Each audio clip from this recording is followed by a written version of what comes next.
Everyone, study material YouTube channel पर आपका स्वागत है।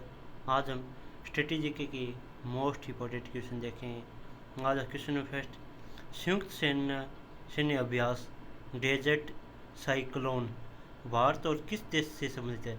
संयुक्त सैन्य अभ्यास डेजर्ट साइक्लोन भारत और किस देश से संबंधित है? ऑप्शन जर्मनी, ब्राज़ील, संयुक्त राज्य अमीरात और फ्रांस। इसका संबंध संयुक्त अरब अमीरात से है। अब संयुक्त सैन्य अभ्यास डेजर्ट साइक्लोन भारत और संयुक्त अरब अमीरात से संबंधित है। नेक्स्ट क्वेश्चन, निम्नलिखित में से कौन सा भारतीय राज्य अंग्रेजों के साथ शाही संधि पर हस्ताक्षर करने वाला पहले राज्य था?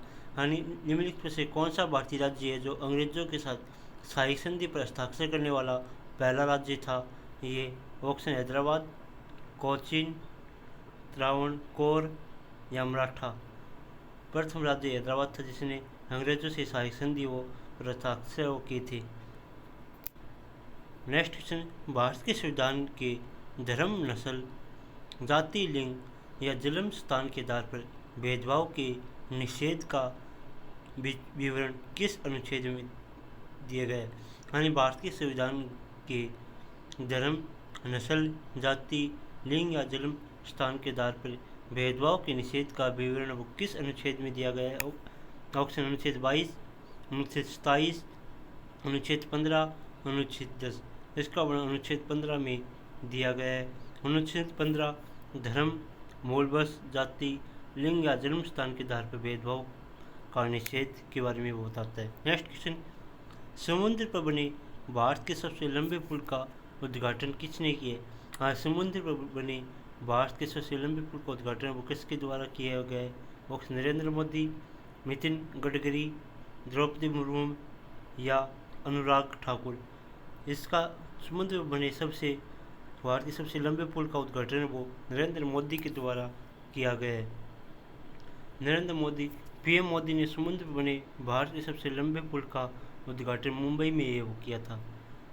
नेक्स्ट क्वेश्चन, निम्नलिखित में से किसने पहली बार विद्युत क्षेत्र की अवधारणा दी थी? निम्नलिखित में से किसने पहली बार विद्युत क्षेत्र की अवधारणा वो प्रस्तुत वो की थी? Option Blaise Pascal, Michael Faraday, George Charles Augustin, de Coulomb और जोसेफ हेनरी।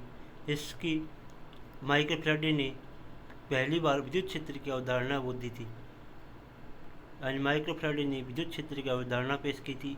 एक विद्युत क्षेत्र आवेशित पिंड द्वारा उसके चारों ओर के स्थान पर निर्मित होता है और इसके परिणाम स्वरूप क्षेत्र के भीतर रखे गए किसी भी अन्य आवेश पर बल वो लगाया जाता है। नेक्स्ट क्वेश्चन, निम्न में से कौन सा कंप्यूटर की सेंट्रल प्रोसेसिंग यूनिट का एक हिस्सा है? निम्न में से कौन कंप्यूटर की सेंट्रल प्रोसेसिंग यूनिट का एक हिस्सा है? Option mouse, scanner, memory register, joystick. इसका मेमोरी रजिस्टर इसकी देखते memory address register CPU register है जो या तो हमें एड्रेस को स्टोर करता है जिसे डेटा सीपीयू में लाया जाए या पता जिस पर डेटा भेजा और संग्रहित वो किया जाए। Next question, the autography of an unknown India dash की आत्मकथा है? And the autobiography of an unknown India किसकी आत्मकथा है? ये है option UP Swaminathan Iyer, Anna Chandy, Neeraj C Chaudhary, Inder Kumar Gujral. ये नीरज सी चौधरी की आत्मकथा है। Neeraj C Chaudhary, the autobiography of an unknown Indian. Next question, 1929 में भारतीय राष्ट्रीय कांग्रेस ने डैश डैश की अध्यक्षता में पूर्ण स्वतंत्रता की मांग की। यानी 1929 में भारतीय राष्ट्रीय कांग्रेस ने किसकी अध्यक्षता में पूर्ण स्वतंत्रता की मांग की थी? ऑप्शन दादाभाई नौरोजी, जवाहरलाल नेहरू, महात्मा गांधी और चित्तरंजन दास। जवाहरलाल नेहरू की अध्यक्षता में भारतीय राष्ट्रीय कांग्रेस ने पूर्ण स्वतंत्रता की मांग वो की थी। यानी भारतीय राष्ट्रीय कांग्रेस ने 19 दिसंबर 1929 को अपने लाहौर अधिवेशन में जवाहरलाल नेहरू की अध्यक्षता में ऐतिहासिक पूर्ण स्वराज पूर्ण स्वतंत्रता प्रस्ताव पारित किया था। ये रावी नदी के तट पर उनके द्वारा भारतीय तिरंगा झंडा भी फहराया गया था। नेक्स्ट क्वेश्चन, आपको भारत के किस राज्य में बोरेल वन्यजीव अभ्यारण्य मिलेगा? बोरेल वन्यजीव अभ्यारण्य किस राज्य में स्थित है? कर्नाटक, पश्चिम बंगाल, उड़ीसा या असम? असम में बोरेल वन्यजीव अभ्यारण्य स्थित है। बोरेल वन्यजीव अभ्यारण्य असम के कछार और दिमा हसाओ जिला में स्थित है। असम के अन्य महत्वपूर्ण वन्यजीव अभ्यारण्य काजीरंगा राष्ट्रीय उद्यान, चक्रशिला वन्यजीव अभ्यारण्य, हुली गा पार गिब्बन अभ्यारण्य, लाओ खाओ वन्यजीव अभ्यारण्य आदि वो प्रसिद्ध है। नेक्स्ट, भारत की 2011 की जनगणना के अनुसार भारत की दशकीय विकास दर लगभग कितनी है? ऑप्शन 19.3%, 15.6%, 17.7%, 20.5%। इसमें 17.7% है। भारत की 2011 की जनगणना के अनुसार भारत की दशकीय विकास दर लगभग 17.7% है, वो थी। नेक्स्ट क्वेश्चन, अमीनो अम्ल को अक्सर निर्माण खंड के रूप में भेजा जाता है। चीनी, कार्बोहाइड्रेट, वसा, प्रोटीन। अमीनो अम्ल को प्रोटीन के कार्बोहाइड्रेट के रूप में भी जाना जाता है। नेक्स्ट है, निम्नलिखित में से कौन पंडित रविशंकर के गुरु थे? ऑप्शन बिस्मिल्लाह खान, अमजद अली खान, अली अकबर खान, अलाउद्दीन खान। अलाउद्दीन खान पंडित रविशंकर के गुरु थे। अलाउद्दीन खान स्रोत से इनका संबंध है। पंडित रविशंकर के गुरु थे। वह मेहर के महाराजा के दरबारी संगीतकार थे। अलाउद्दीन खान वो किस महाराजा के दरबारी संगीतकार थे? ये मेहर के महाराजा के दरबारी संगीतकार थे। वे आधुनिक मेहर घराने के संस्थापक भी थे। और मेहर घराने के संस्थापक कौन है? अलाउद्दीन खान है।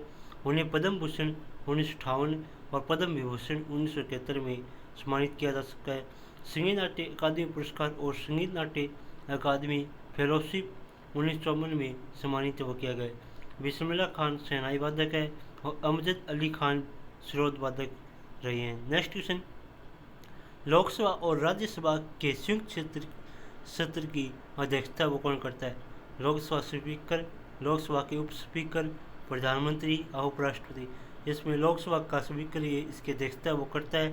अनुच्छेद 108 के अनुसार संसद की संयुक्त बैठक राष्ट्रपति द्वारा बुलाई जाती है और इसकी अध्यक्षता लोकसभा के अध्यक्ष या उनकी अनुपस्थिति में लोकसभा के उपाध्यक्ष के द्वारा की जाती है। नेक्स्ट क्वेश्चन, निम्नलिखित में से कौन सी नदी हिमाचल प्रदेश के कुल्लू पहाड़ियों के बीच और रोहतांग दर्रे के पश्चिम में निकलती है और राज्य के चंबा घाटी में से होकर बहती है? ऑप्शन सतलज, रावी, ब्यास या चेनाब। ब्यास रावी नदी है।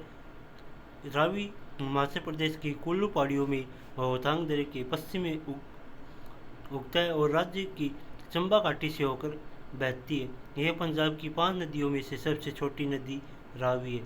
यदि आपको ये क्वेश्चन अच्छे लगे तो वीडियो को लाइक, शेयर, कमेंट और चैनल को सब्सक्राइब जरूर करें। जय हिंद, जय भारत।